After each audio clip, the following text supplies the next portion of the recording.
एक रात में नोटबंदी लग सकती है और एक रात में लॉकडाउन लग सकता है, तो एक दिन में एक रेपिस्ट को फांसी की सजा क्यों नहीं दी जा सकती है? साल 2017 में यूपी के उन्नाव जिले में एक 17 साल की लड़की का रेप कर दिया जाता है। साल 2018 में उसी के पिता की हत्या कर दी जाती है और साल 2019 में वही लड़की जिसका रेप हुआ रहता है, वह अपने बुआ, मौसी और वकील के साथ जा रही होती है।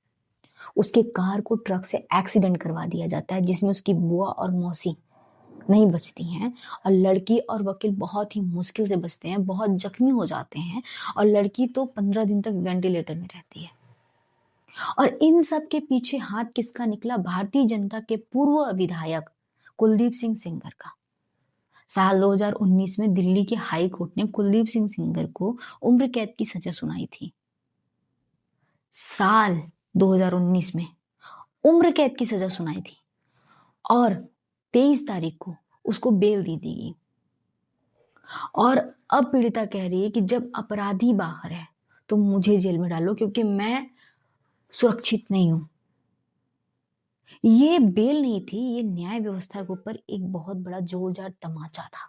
हमारे देश का कानून ऐसा हो गया है जिसमें 100 गुनहगार बच रहे हैं और 100 बेगुनाह फंस रहे हैं। अगर कुलदीप सिंह सेंगर को उसी समय फांसी की सजा दे दी गई होती तो हमारे न्याय व्यवस्था पे एक लाउड एंड क्लियर मैसेज जाता कि हमारी जो न्याय व्यवस्था है वो पहले की अपेक्षा काफी बदली हुई है। हमारे देश में तो ऐसे हैं कि जो कुछ पैसों के लिए बिक जाते हैं। पैसों के दम पे अपराधी छूट जा रहे हैं, पैसों के दम पे जज अपना फैसला बदल दे रहे हैं, जो कि घर में बोरों में पैसे निकल रहे हैं। और पीड़िता के पास क्या बचता है सिवाय आत्महत्या, सुसाइड के अलावा? उसके पास कोई विकल्प नहीं बचता है। ये हमारे भारत पे कोई एक केस नहीं है, ये एक बहुत ही बड़ा सवाल है। क्या हमारे देश की लड़कियां सुरक्षित नहीं हैं? बाकी आप अपना राय कमेंट में दीजिए। क्या हमारे देश की न्याय व्यवस्था सही है?